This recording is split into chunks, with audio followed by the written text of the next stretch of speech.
Hello, everybody. Thank you very much for joining us today. I do welcome you to Cambridge's Catch-up Fun series of webinars. Thank you for joining from wherever you are in the world. Many thanks to all of those of you based across Asia, those of you based across Europe, and also those of you based across North and South America. Welcome to today's webinar. My name is Ivan Sorrentino, and I am the ELT and Education Marketing Director for Cambridge University Press Asia, and I'm based in Tokyo, Japan. Gives me great pleasure to introduce you to the session today, which is, it will be brought to you by Nick Mayfield, and it is 5 ideas to make vocabulary jump out of the page for young learners. Before we actually start, a tiny bit of housekeeping. You will see that there is a chat box. Please feel free to make any comments that you have. Please put them in the chat box. Can I ask you to make sure that you select send to all panelists and attendees? The default setting is just to send to the panelists. So please ensure that you select send to all panelists and attendees. That means everybody will be able to see your comments. If you have any questions, can you put those in the Q&A box? And any comments for everybody to see, please put those in the chat box. We will be sending you in about a week's time an email with your certificate of attendance and also a link to this recording. And that will happen in about 7 days' time. But on to today's session, 5 fun ideas to make vocabulary jump out of the page for young learners. And it is presented by Nick Mayfield. Nick Mayfield is our Teacher Development Manager for Cambridge University Press, based in China. He's been involved for well over a decade in China and across other parts of Asia in teaching and consulting and preparing custom materials and curricula. He currently delivers and assesses CELP-PS courses across China for Cambridge University Press. His interests in the field include primary education and more recently, best practices for the use of technology in and out of the classroom. Without further ado, I would like to hand over to Nicholas Mayfield. Please show your appreciation if you can and put clap and type clap into the chat box. Welcome, Nick. Thank you very much, Ivan. And good morning, good afternoon, good evening from wherever you're joining. I see there's like some people from Latin America here. It must be very, very early in the morning for you. And all the way in Russia, it also must be very early in the morning. Okay, sorry, must be late in Latin America. So thank you guys for taking the time to join us today. And I'm going to share with you some of the different steps on the vocabulary learning process and share with you a bunch of different ideas that I like to use in class, and I hope you enjoy them as much as I do. So first I'm going to touch on vocabulary acquisition, how we can use visuals and flashcards in class, some ideas that cover the form of vocabulary, pronunciation, and then finally, we're going to round it off with revision and how to best recycle vocabulary. But first, let's talk about understanding young learners. I want you to think, what word best describes your young learners? So I've put some examples here. Take your time to look at them. If there's a word that you think describes your young learner that's not on this list, feel free to type it into the chat box and type your answer in. Okay, oh, I see curious, energetic, yeah. Loving, daring, oh, I like that. Naughty, yes, quite right, sometimes naughty. Creative. Okay, then we've got some interesting answers. Anxious, yes, I would also agree that we certainly have anxious learners, don't we? Maria, thank you. Ingenious. I love that. Beatrix with optimistic. I think we could have potentially lots of different adjectives, couldn't we, to describe our young learner class. And also on the day, on the particular day, we might even change our answers. You know, some days they might be respectful, and some days they might be a little bit disrespectful to us as teachers. Okay, sometimes they might be very loving and caring, and sometimes they might be a little bit naughty. I particularly like Jodie's answer, adaptable. Okay, I think I'd have to agree that learners are quite adaptable.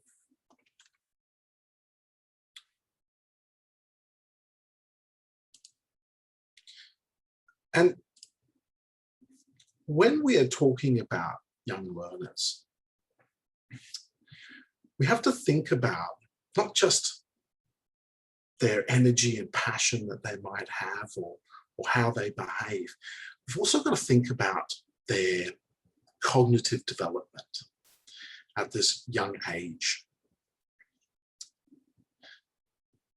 When we are teaching young learners, especially at a very young age, we have to take into account what's their understanding in their native language, because they are learning literacy skills in their native tongue at the same time that they might be learning foreign language.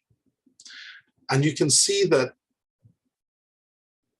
or we can see globally that learning English at a younger level is becoming more and more common.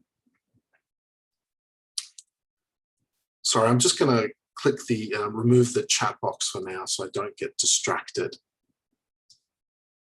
So we have this phenomenon where learners are learning vocabulary at a much younger age.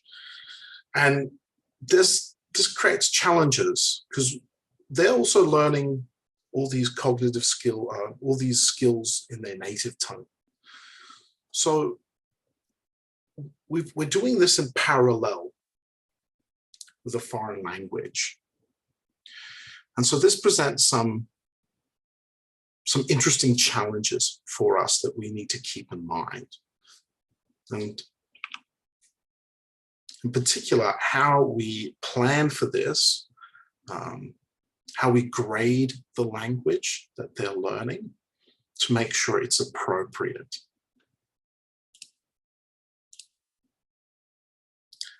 So let's talk about acquisition. I particularly like this quote from David Wilkins. Without grammar, very little can be conveyed. Without vocabulary, nothing can be conveyed. But what does it actually mean to know a word? Well, we sort of think about it in terms of a word's form, right? How it's spelt, its grammatical changes that can be made, how it sounds, its meaning, okay? How it relates to concepts and other words, and of course its use, its patterns of occurrence with other words, and in particular types of language use. And this, of course, could be more further complicated with cultural context as well. So if you've done, your CELT course or something like this, you're quite familiar. We're looking at, MFP, right? But today, let's really talk about how we can get our learners to, how we can best teach our learners, okay? So how do we move from MFP and how do we put it into best practices?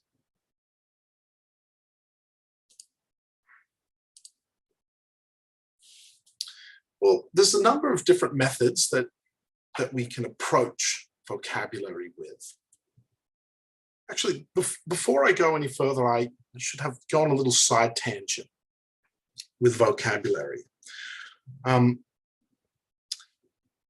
mean, we can look at a definition of a word. You know, it's we can see its definition. But when we get into the real research, you'll notice lots of research, the lines between blur between a simple word and grammar. So for today's argument, I'm just going to be sticking with simple words, okay? When we're teaching vocabulary, and if you usually look at a couple of ways, you know, we're either doing verbal or sort of visual explanations. But sometimes teachers might like to give a very, you know, analytical definition.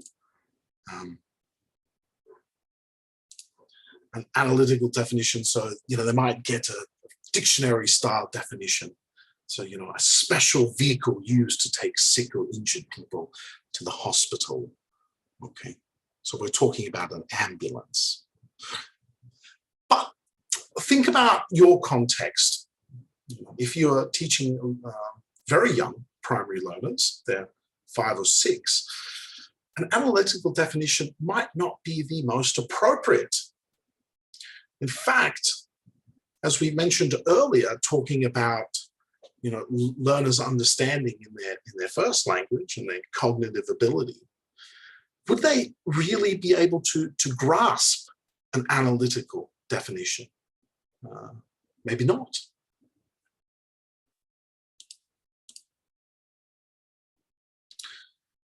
You know, if we're also taught as teachers to put words into context, and context, of course, is very important. So we might say an ambulance takes sick people to the hospital. Again, this definitely works, and it's probably even more appropriate for learners at a slightly older level. And again, with those younger learners, would they have the command of language to be able to make this connection? You know, for instance, if we're talking about, you know, taking sick people to a hospital, do they know hospital? And a common one, especially in the market where I work, is sort of a translating into L1, or translating into learner's mother tongue. You know, if you are dealing with a monolingual class, say, for example, you're teaching in China and all your learners speak Mandarin, and, you know, that's fine.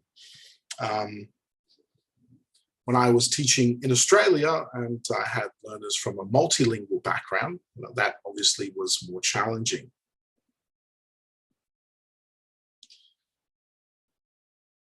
And there's an interesting comment here. It's hard to understand abstract vocabulary for young learners. And you're quite right, it is. It's very difficult. And that's the sort of things we should keep in mind. But we shouldn't fall into the pattern of just providing L1 translations. You want to make the learning process memorable. And this is where sort of visuals become very good, especially for these younger learners. I mean, these sort of ones, they do have their place. I don't want to say that they don't. We definitely use these a lot more with upper primary and, of course, with other age groups. And we will talk about putting into context later. I love the use of visuals for young learners. I think visuals can really grab learners' imagination. They can grab their attention, and ultimately they can draw learners in. We can use objects. Okay, we might show a mobile phone. We might show earphones. We could use cutouts. So, these are some great examples I've taken from the World of Fun website. These little finger puppets, and we can cut them out and use them to present language. Puppets even. I love using puppets for very, very young learners. We can use gestures, okay? You can give them a visual, clap your hands, wave, slap. Oh, we wouldn't say that, would we? We could perform actions, okay? These are great for verbs, getting up and moving, getting your kids up to do it with you. TPR as well, fantastic ways. And of course, photos, right? Depending on what sort of equipment you have in your lesson, in your classroom available. And, or if you don't have access to computers in your classroom, if you're dealing with a more traditional class and you've only got whiteboards or things like that, draw, harness your inner Pablo Picasso, and you can get there and you can do some drawing. Of course, if you're using great material like Cambridge's material, we provide lots of fantastic pictures and books, and learners can use those. And you can also use posters.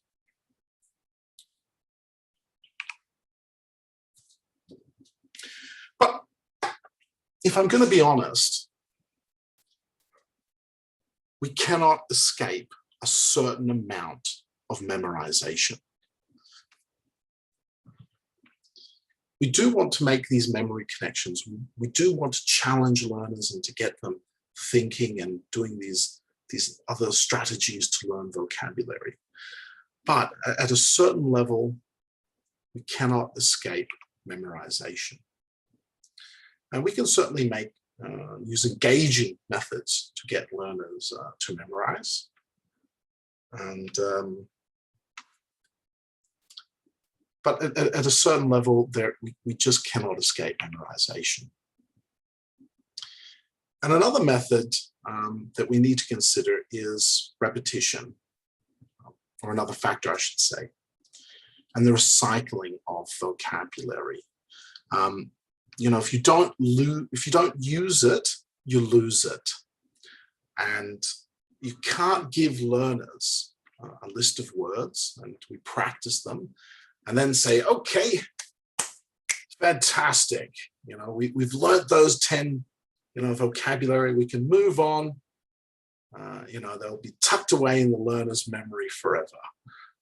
Well, I'm sure from your own experience in learning languages, that's quite often not true, is it? And for those keen-eyed teachers out there, you will notice that in our books that we might present vocabulary and that it's often recycled. And there is a reason for this, okay? We want to build that repetition and we want to make sure that learners are getting opportunities to reuse these words. And lastly, we want to build strategies for learning vocabulary. Okay.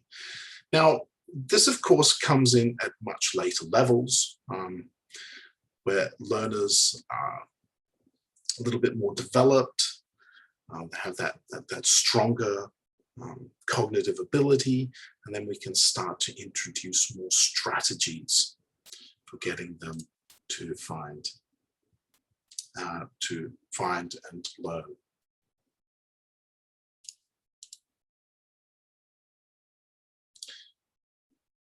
So if we are looking at ways we can make vocabulary more memorable, it comes down to a couple of different ways, and one of them is how we organize and present vocabulary. So we might use a sort of what we call a thematic organization. So things that go or happen together, we can place this vocabulary together. So in one way, we might present, okay, here, so classroom objects, we might present them together. Okay, so we've got some desks, we've got a keyboard, Okay, bookshelf, crayons, a mouse.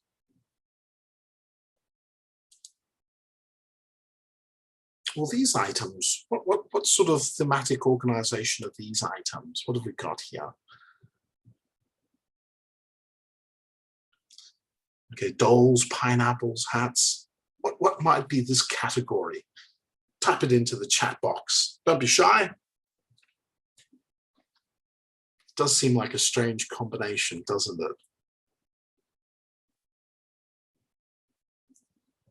Meatballs, jeans, boots, fish.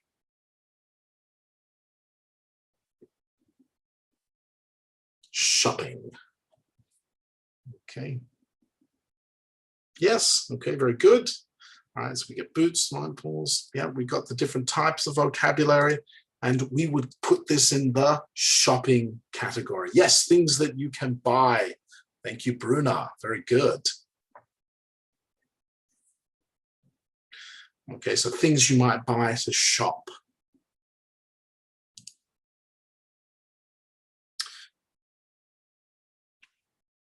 Another way that we can organize vocabulary is to put it into some sort of context and to make it more memorable is how vocabulary relates to the whole part, okay? So we might start with body and then we can go down to, your arms, legs. So your arms, your hand or your fingers, okay? Your legs, your toes. And we can use lots of lovely visuals for this. I'll just take a quick second to plug a free website that I like to use. It's called FreePix. We're not affiliated, but it's something that I used a lot when I was teaching younger learners. So FreePix, you can sign up, you can get an account, and you are able to download free for use materials. All you have to do is you have to mention them, the designer of the material. Okay, and you can see this relation helps put that visual, helps organize, helps learners organize it and understand how these words relate to each other.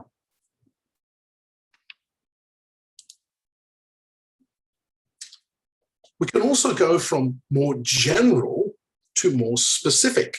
So we might start with food, and then we work our way down to vegetables, and then we get to cabbage.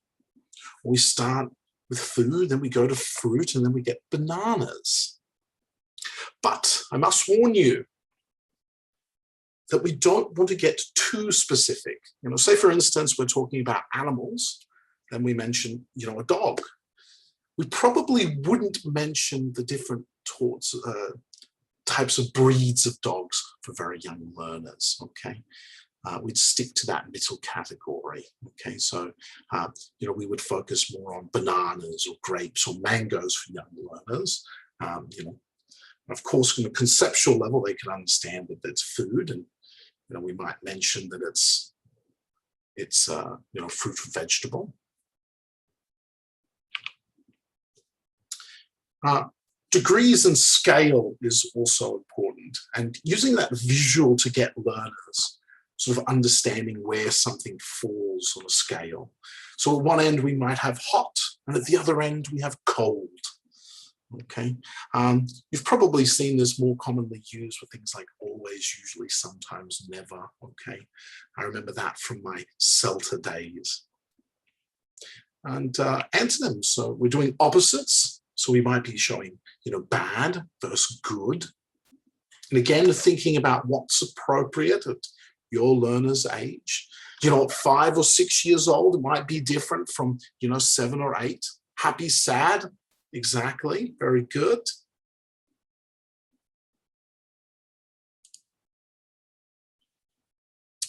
And when learners are getting that more cognitive development, they're getting that further brain development, their native language, they're learning more. And then we can get learners onto, oh yeah, short, long, okay. I'm being naughty, I'm getting distracted by the chat box with your good answers. When learners are getting more developed, their cognitive ability is growing with age. They're learning things in their mother tongue. We can introduce different strategies.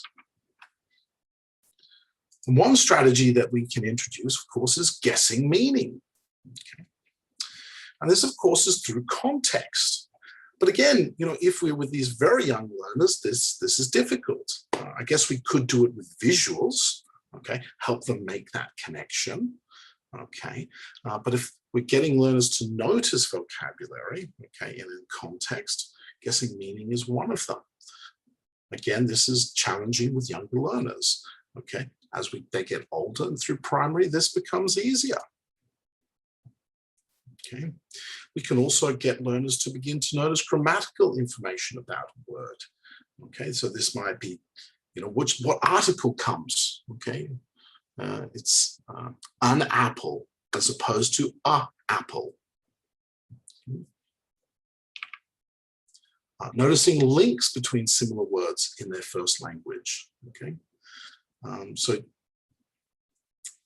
this is more appropriate with some languages than others. Okay, this would be very difficult, say, if your learner speaks Mandarin. Getting learners to remember where a word has been encountered before. Okay, building up these links in their mind. And of course, general word knowledge. A lot of research indicates that production for young learners races ahead of understanding. Young learners love to mimic. My daughter will hear us say certain things in certain contexts, and she will replicate these phrases.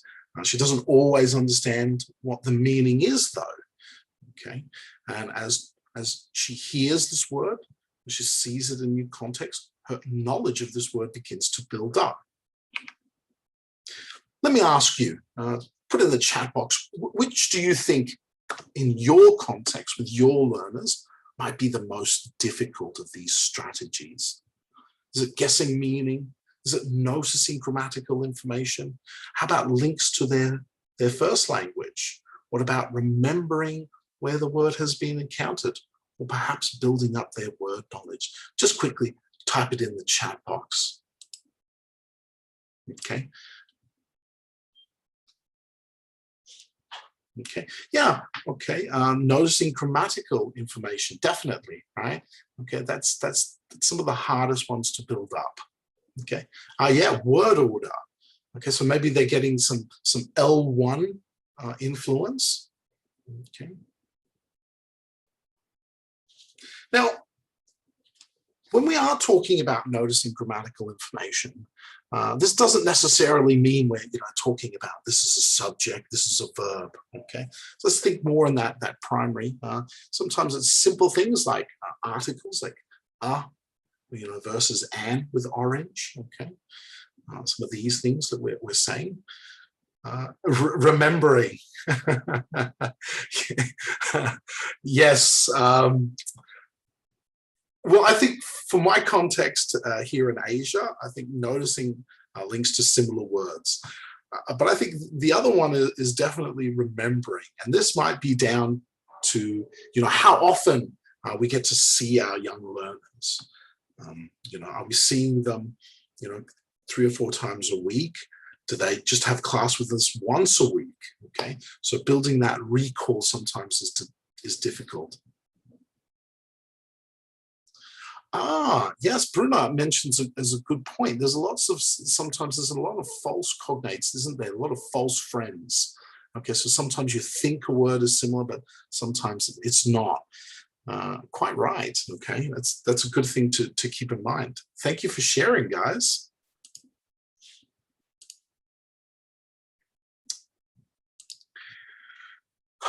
We should think about the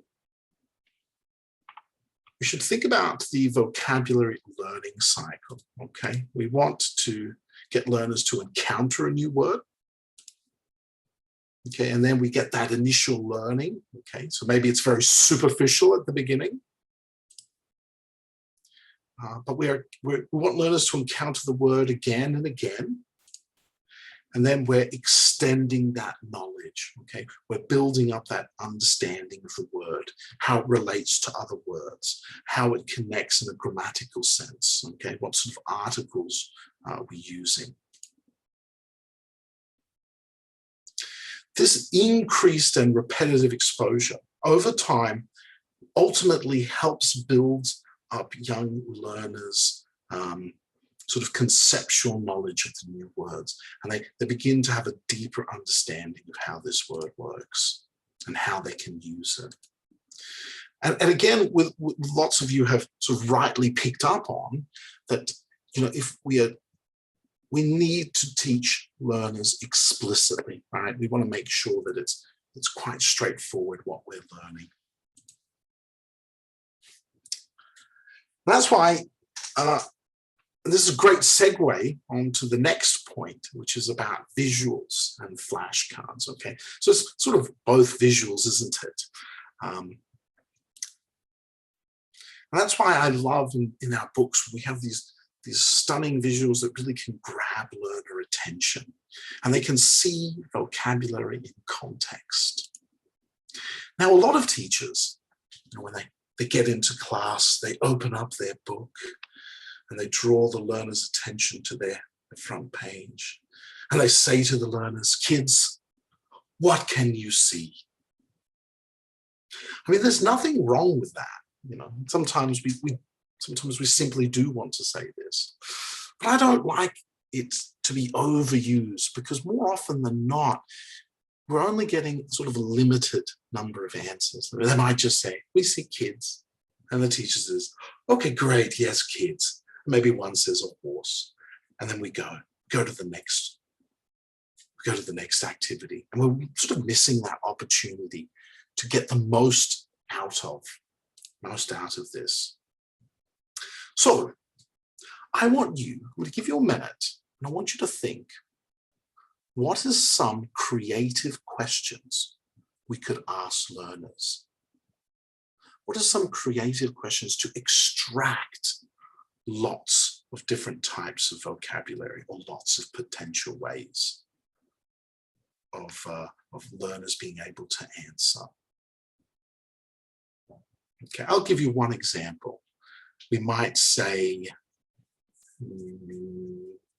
how many kids do we see? Okay, let's have a look at some of your answers. Type away. Okay, what do kids have in common? Ooh, I like that. That's a good one. Describe the picture or person. Ooh, fantastic. Have them guess. I like that. Thank you, Chris.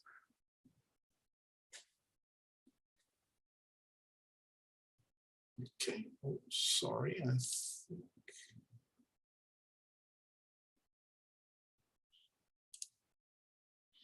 Okay, how can you go to school? I like that. Describe the means of transport towards school. Yeah, fantastic. Which would be the fastest? Fantastic, guys. Thank you for answering. Lots of great answers. Okay.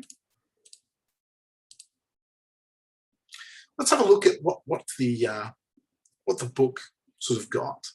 Okay, and how many school bags can you see? Okay, this way we're sort of eliciting, you know, numbers from learners, getting them to recycle this past vocabulary. Okay, what colors can you see? Right, so we're getting learners again recycling that past vocabulary. What sort of colors?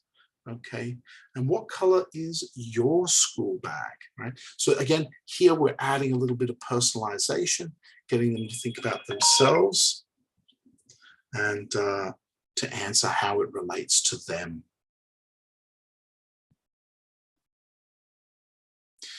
Okay, I want you to think. So we've just done this. The learners have just practiced this vocabulary, or answering this vocabulary. How could we extend this practice with the learners? How could we extend this? What can we do? Think about it for a minute and then type in the chat box.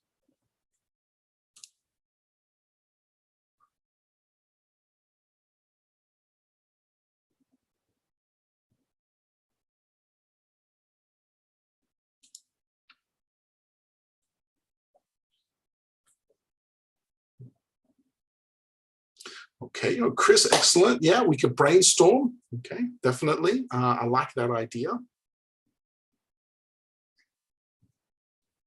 Okay, Evelyn was thinking about different climates in the picture, going back to that first one. Okay, excellent. How many of them are wearing hats? All right, you guys are really great. Thanks. Lots of fantastic answers here. Oh, feelings. Okay, Evelyn, I like that. Okay, Chris has also said make a story. Okay. All right. Well, I'm going to think a little bit outside the box with this one. Okay, I like using like little balls in class, and you don't have to actually have a ball. Okay, what you can do is sometimes you get a little bit of paper, you can scrunch it up, make a ball, and you can throw it to a confident learner to begin, and you can ask them to say a color. So you might throw it and say a color, and then one of the boys grabs it and he says blue, and then they throw the ball to a friend that says another color, and so on and so on. Okay, so we're putting learners a little bit on the spot. Okay, but you don't want to make them a bit too shy, and you can repeat the game using categories like school objects or transport methods. Okay, so we're getting them thinking about words that they might have already learned, or again, refreshing what they've just learned. And again, it's probably worth saying with these young learners, we don't want to be too strict. Okay, if learners can't think of a word quickly, it's okay, right? The idea is to energize and engage learners at this stage of the lesson. And again, not every activity is for every learner. It's worth repeating this. Often, teachers are looking for, just these, always the most exciting, getting up and moving activities. And I love them. I'm one of those teachers. But it's worth remembering that not everyone is, okay? My daughter, she's a little bit shy and she doesn't like being put on the spot. So, if you were playing this game with my daughter and you'd throw a ball to her, she'd just cross her arms and she would defiantly stand there and not say anything. So, keep that in mind. What works for some learners doesn't always work for others, and keep that in your thought process when you're planning. Okay. So what about flashcards? Okay, and flashcards are a fantastic resource for young learners that don't have those corresponding literacy skills. Okay, if we're talking about learners who are that real pre-A1 level, they're still building up their ability to read and write. This is a fantastic way to introduce vocabulary to them. And with vocabulary cards, we can reveal them quickly. We can reveal them slowly. Okay, there's many ways to introduce cards to students. Okay, we can recycle them. Oh, what's there now? What's there now? Okay, keep them guessing, keep it moving. Okay, and don't forget to drill the words you're planning to teach before you emphasize the written form. Okay, so if you're talking much younger, all right, you might not even be emphasizing the written form. You might not be at that stage.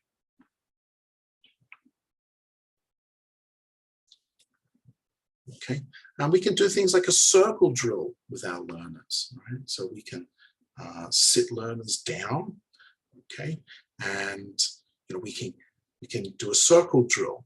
So this is where you show students, show a flashcard. Teacher shows a flashcard to the students. I'm sorry, let me begin again. Students show a flashcard to their students on their left or right, and they say the word and then pass it to the next student. And then the student repeats with another person sitting next to them when they have said the word. And this is a great way to get them in small groups practicing and drilling. And this is also about building that whole class participation. And again, this is getting away from just always having it, teacher-centered, right? Okay, if you like that competitive stuff, you can put flashcards on the board. Okay, so this is like this one activity works well with about 8 items of vocabulary. Okay, you drill the words with the students. Okay, and you get them. You might point, and they're producing the words, and they're saying the words out loud. You do this several times. You get the students saying the words and slowly turn the cards over or remove them. And then you point to that position where the word was. Okay. This helps students, you point, and get them to call out. This helps students to build their vocabulary and fix the image of the vocabulary in their memory. Okay. So it's, again, we want to not just build that ability to produce the sound, but we're building that connection with the visuals and building their memory from there. Okay, if you want to get learners up and around moving, okay, we can do this sort of, we can put the flashcards on the floor, okay, so we spread it out, okay. And you can get the class counting or singing a song, or, if you're that way inclined, you might even use an instrument.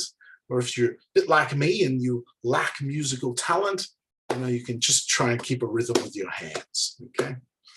And then you say the flashcard and that you want them to find. And the student they run, and the student who stands on the word first gets a point, okay? Now, of course, this all depends on how much space you have in your class, okay? Again, you could put the flashcards on the wall if you like, and get them to walk to the cards and put their hands and slap it, okay? That's also fun, okay? Again, you probably have to think about classroom management, how big is your class, how many learners you have, is it safe? You certainly don't want to injure any kids, do you? Okay, as learners learn more, you can extend your things to, like, hop on the lizard or swim to the ship, and getting them doing these actions, okay? Or ask them to sing, okay, as they're doing this. Okay, you can really vary this according to Lexis, how much language they've got, or what you want them to focus on. I particularly like this game, okay? Chinese Whispers with a Twist. You can get them to revise and stick flashcards on the board, okay? They stand at the back and they whisper to the front, and then, and then get them to say the word to the person in front of them, okay? So this is sort of Chinese whisper manner, okay, until it gets to the person at the front. And the child at the front then has to grab the card, and then they get there first, they get a point. Guessing words is also another fantastic way. So you can get them one set of pictures, which they share between them and keep secret to other players. Okay, and then they say the first letter, and the learners have to guess, all right? So they might have like fish, and they might give F, and then learners try and guess the word. And obviously it's things they've just learned recently, all right? And you can give points depending on how many hints that they have to give. All right, sorry, I'm just a bit conscious of time, and as a typical teacher, I've talked a little bit too much, so I'll try and speed up just a little bit to cover the main points. When we have built up, that first level of understanding, making that connection, we then move on to, getting learners to focus on form, okay? Focus on spelling or vocabulary. And this is a great little activity that I've taken. This one we're getting learners to look at parts of words and how they combine. And as a teacher, you can write the first part and model the first example. You have post. You get learners. Okay, which word do you remember where we can put at the end here? And you might put the ER. Show them how to put the ER there. And then ask the learners to complete those 4 examples by themselves.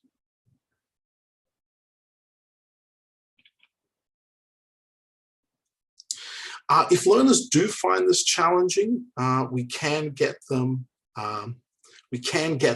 to also draw on their notebook the picture, so they're making that visual link between the written form and what it looks like. All these ways and techniques, to help learners. Labeling is fantastic.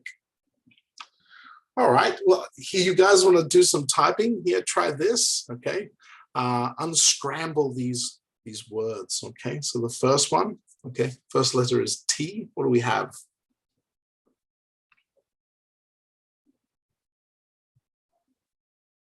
Okay, yeah, tree. Okay, what about the second one? What have we got?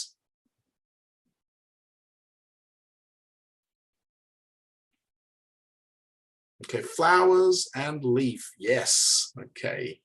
All right. So tree, flowers, and leaf. Okay. All right. And I particularly enjoy the unscrambling activity because, we're getting learners to look at these individual letters, how they come together, and its relation and sound. Okay. And then this is fantastic, also building up spelling, understanding of spelling, and confidence in it as well. If your learners are quite with it, you might want to add an element of critical thinking into this as well. Okay, so this is a great little activity. Okay, you can even try this with A2 learners. Right? So this is Joan's secret message. So in here we have sort of a little key. So we've got the letters and what number this relates to. So once we get them to figure out the key from what letters they have, we can then get them to unscramble it, okay, and think of new vocabulary. All right, this is a bit difficult, so we probably won't do all of them, but maybe can you try 1 or 2? Just try the first one, actually. Let's try A. Okay, so 19 is R, 8 is A. Yeah, and they can create their own little secret keys as well. Okay, 9 is C. So let's see, did you guess correctly? Racing bike. Okay, not bad. Okay, and so we're probably limited in time, so we won't be able to do all of these. But you can see this is a fun little activity that we can do with our learners.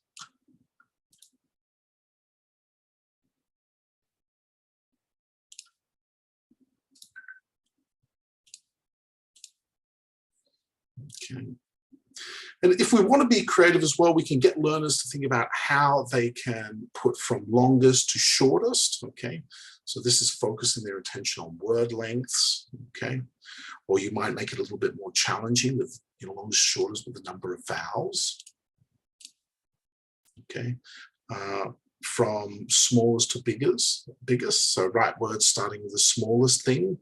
Maybe that could be animals or food, okay? Or get learners thinking about the alphabetical order. Okay, all of these great little ways we can get learners thinking about form and adding a little bit of critical thinking.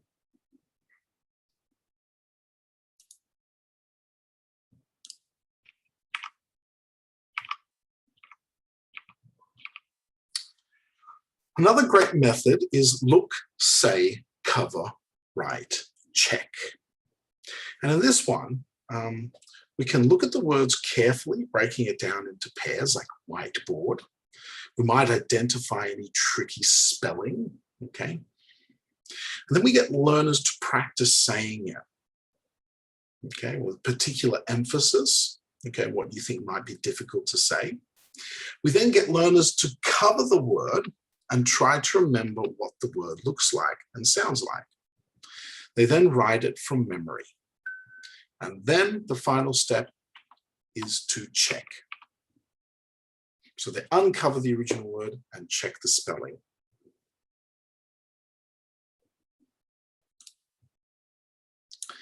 Okay, but we shouldn't forget pronunciation.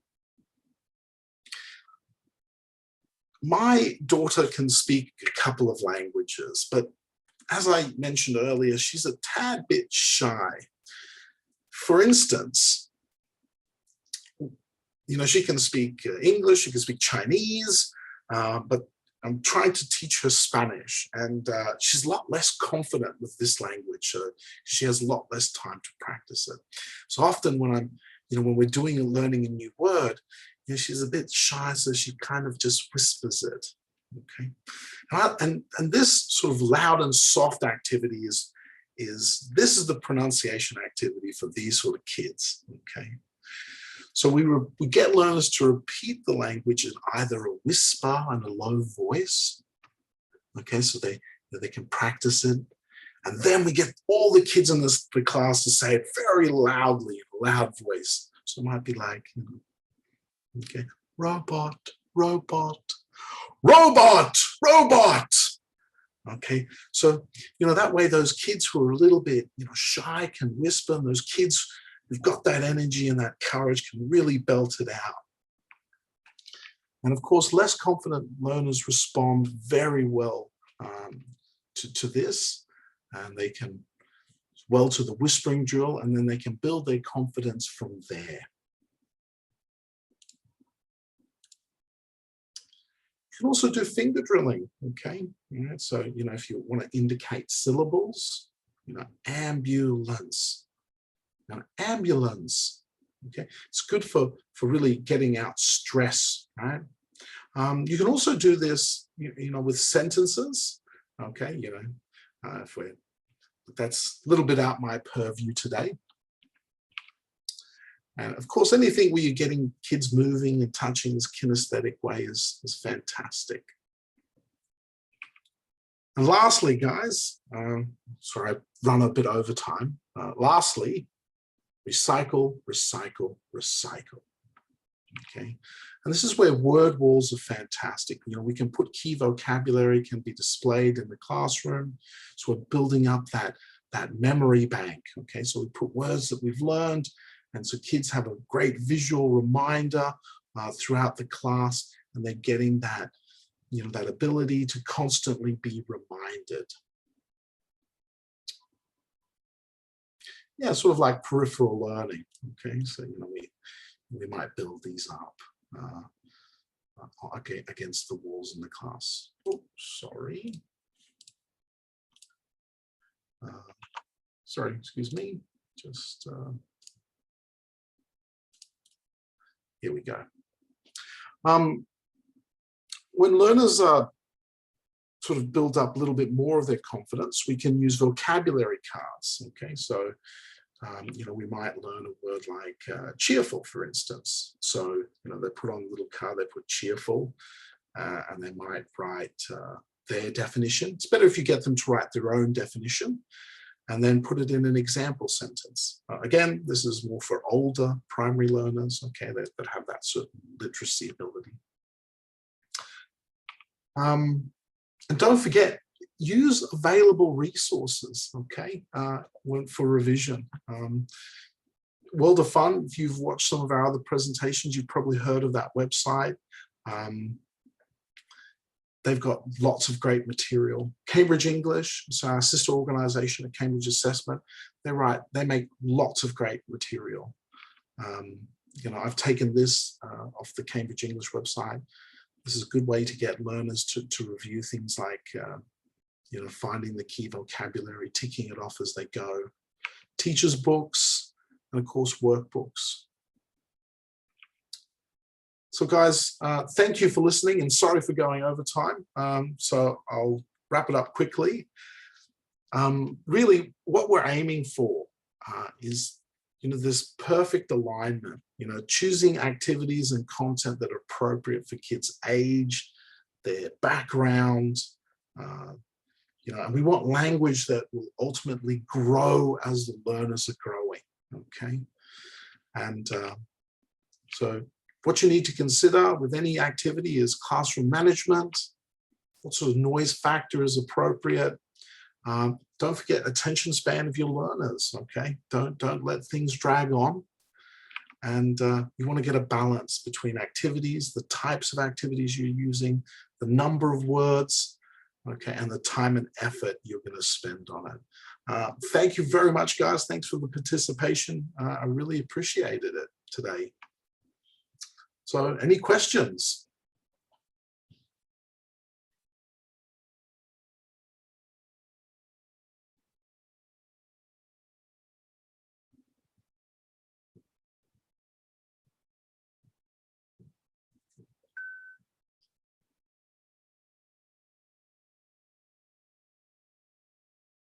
Okay, Ivan, over to you, I guess. All right, probably we've run out of time, so.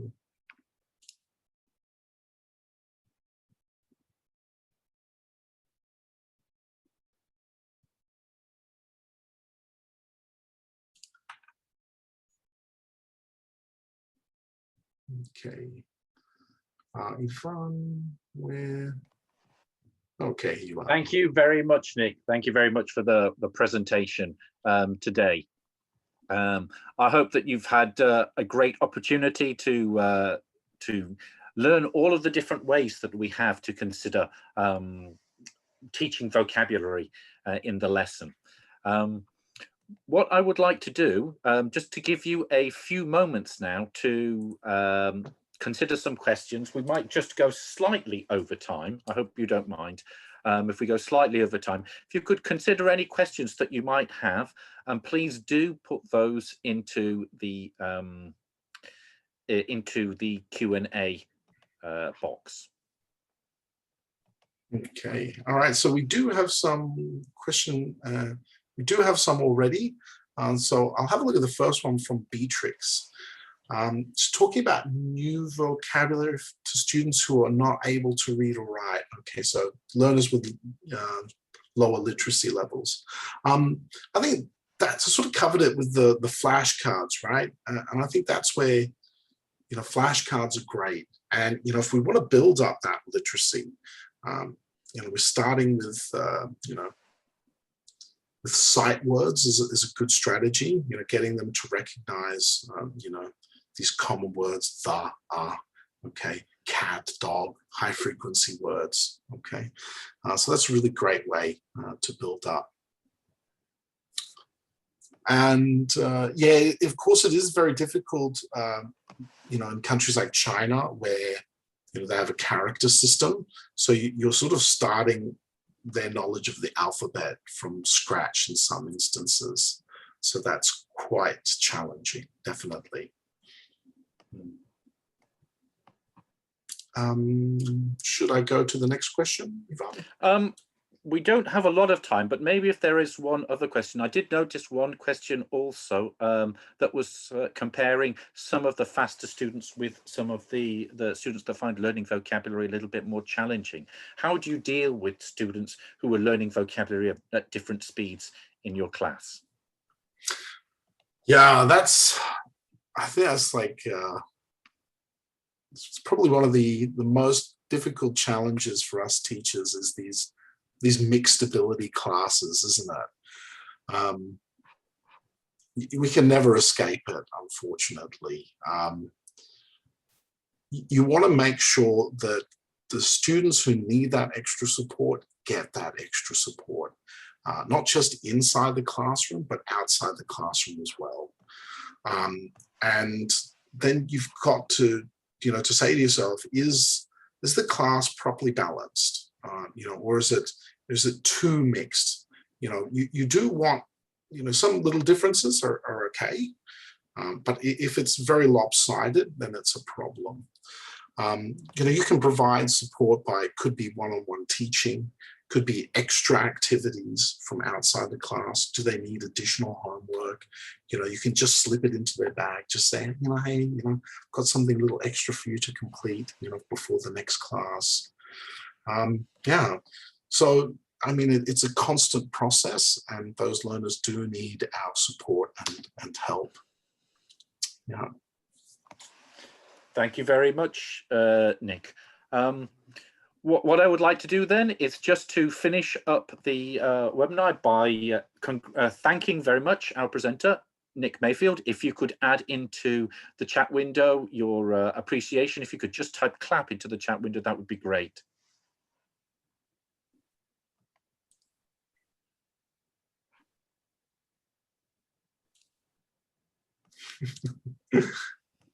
Thanks, guys. I really appreciate it. Sorry for going over time. My apologies.